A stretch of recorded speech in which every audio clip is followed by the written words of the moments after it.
Liberalism is one of doing good.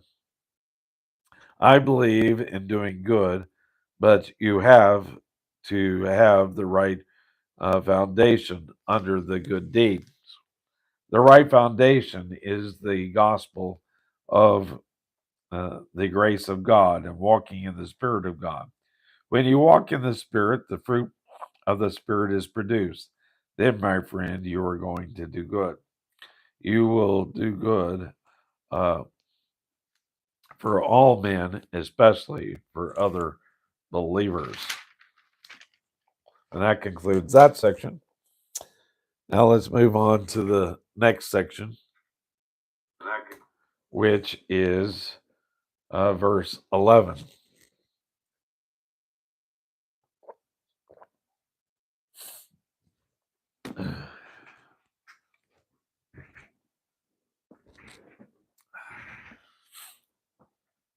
Okay, see if I can get situated here. This section is entitled The Autographed Conclusion. This brings us to the last major division of the Epistle of Galatians. Uh, Three hands are mentioned in this final section. The first is Paul's own writing, verse 11. Uh, Ye see how large a letter I have written unto you with mine own hands. How large a letter doesn't mean a long letter. This epistle to the Galatians is only 6 chapters, while his epistle to the Romans, which deals with practically the same subject, is 16 chapters. This could not be called a long letter, but Paul is saying that he has written with large letters, which is characteristic with folks who have poor vision. This, I believe, bears out the theory that Paul's thorn in the flesh was eye trouble. See 2 Corinthians chapter 12 and verse 7.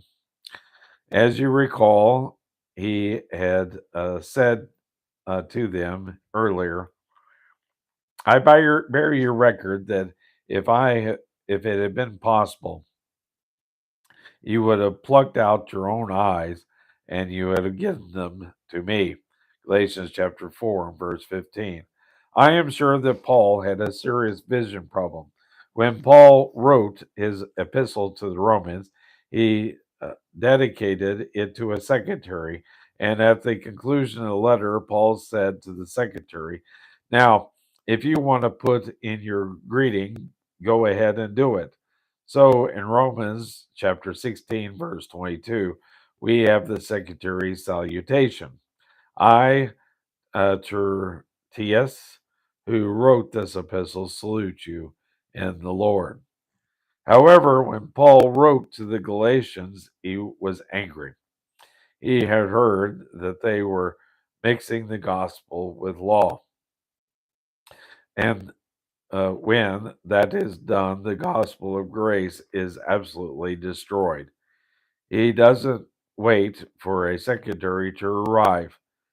He, uh, he just sat down and wrote to to them himself because he didn't see clearly. He wrote with large letters. I studied Shakespeare under a very skillful scholar who was partially blind. During class, that is McGee and not me, he would put the book right up to his nose and move it back and forth to read. Uh, Studied Shakespeare in high school, uh, but it was the Greeks was what I studied in college.